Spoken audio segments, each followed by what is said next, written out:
Eu estou gravando esse vídeo para contar por que eu comecei o Origem Temperos e os temperos milenares. Voltando lá para 2009, eu comecei as minhas pesquisas e estudos na medicina tradicional chinesa. Eu sempre tive focado na área de alimentação. Sempre foi a área que mais me interessou, mais do que a prática em si de acupuntura e de todas essas técnicas curativas.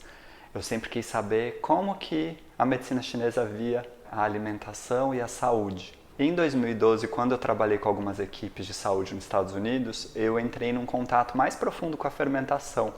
Eu participei de alguns grupos, a gente produzia bastante coisa, e desde que eu conheci a fermentação, eu sempre acreditei muito no poder da fermentação e vi assim que realmente é uma prática que faz parte, né, da vida dos seres humanos desde muitos e muitos anos, e que no nosso tempo, por conta da história de antibióticos e da época da pasteurização, andou um pouco em queda e agora está voltando, porque realmente é um tipo de alimento, né, uma técnica de trabalhar os alimentos que traz vida, traz os probióticos, traz enzimas, traz muitas coisas boas, né? Então eu sempre acreditei que os alimentos fermentados, bem feitos, eles são uma fonte de energia e de saúde, de nutrientes para a alimentação, para a cozinha, para a casa, para a família. Então eu sempre gostei muito disso. E aí ao longo dos anos, estudando isso, pensa que isso foi em 2009. Então estamos completando 12 anos. Em 2017, eu lancei um curso junto com uma médica e uma culinarista para ensinar as pessoas os primeiros passos de fermentação, e hoje a gente já conseguiu ajudar mais de 25 mil pessoas a começarem a fermentar. Então eu sempre tive nessa área de pesquisa, também bastante como professor e consultor, na área de alimentação, saúde, inovação, né? Pesquisa, coisas mais avançadas e sempre mais naturais.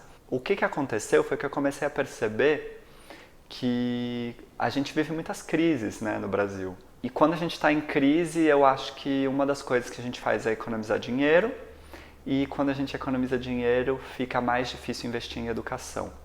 Então eu pensava, bom, as pessoas realmente estão com dificuldade, muitas vezes elas querem investir, mas, né, não tem o dinheiro sobrando. E eu comecei a meditar sobre isso, sobre o futuro da minha carreira, sobre o futuro da minha profissão, da minha parte profissional da vida.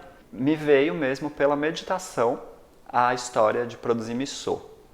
Eu comecei a pensar sobre isso, fiquei até, na verdade, assim, um pouco surpreso e como se diz assim, quando você recebe uma energia muito forte, assim, nossa, respira fundo, porque eu comecei a olhar esse assunto e percebi que é um assunto que precisa de muita seriedade.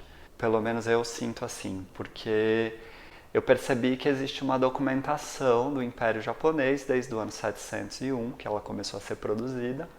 A primeira publicação veio no ano 702, então você pensa que são 50 gerações de famílias se dedicando ao preparo de um alimento específico. E hoje a gente pode consumir um miso muito gostoso, shoyu, outros derivados fermentados japoneses tradicionais, porque tem muita gente se dedicando a isso há muito tempo.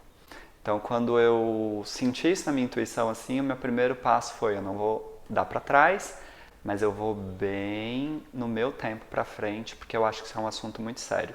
Então, o que eu fiz foi que eu falei, bom, o primeiro passo é se aprofundar, né? Tanto na prática quanto na teoria. E daí eu fui me educar, pesquisei assim materiais incríveis, tive a graça de de aprender com outras pessoas também algumas coisas. Então eu tive, graças a Deus, assim, acesso a algumas pessoas e também a tradição da minha família, né? Porque eu acho que eu não tenho muita cara de japonês, mas a minha família, eu tenho metade da família japonesa. O meu pai é brasileiro, meus avós são brasileiros, mas são de sangue japonês. Você olha para eles e vê um japonês, só nasceu no Brasil. E na minha casa sempre teve, né, miso. Quem fazia era minha bisavó, e ela distribuía para todo mundo, porque miso é uma coisa que normalmente o que mais se vê é que a pessoa, normalmente a mais velha da família ou alguém que tem uma afinidade faz para todo mundo, porque dá trabalho, demora, Tem receitas que demoram até 3 anos para ficarem prontas, então vale a pena fazer já tipo, sei lá, um barril de miso. Fui bem tranquilo, assim, fui me aproximando disso, fui lendo, fui conhecendo, fui estudando, até eu senti que eu tinha feito um material que eu me sentisse confortável compartilhando, né? Eu decidi por fazer miso à base de grão de bico primeiro, do que de soja. O miso, ele tradicionalmente se adapta à agricultura local no Japão, então tem lugares que usa só soja, lugares que usa soja e arroz, lugares que usa cevada. Então o miso ele se adapta. Eu escolhi fazer de grão de bico, quis que tudo fosse orgânico, foi uma super correria para conseguir essas coisas. E fiz uma receita que eu gostei, por conta de uma grande amiga, a Larissa da Roloé. Ela falou, não, ela e o Rodrigo, marido, você tem que ir na feira de gastronomia orgânica, você tem que mostrar isso, que não sei o quê. E eu tava super assim, gente, calma, né? Sabe, porque você pensa, tem 1000 anos que as pessoas estão fazendo isso, não é uma coisa assim, né? A gente tem que fazer, dar continuidade, claro, sou feliz podendo fazer isso, mas com muita cautela. Acho que é sempre bom, assim, né, ser prudente. E aí, mas eu fui.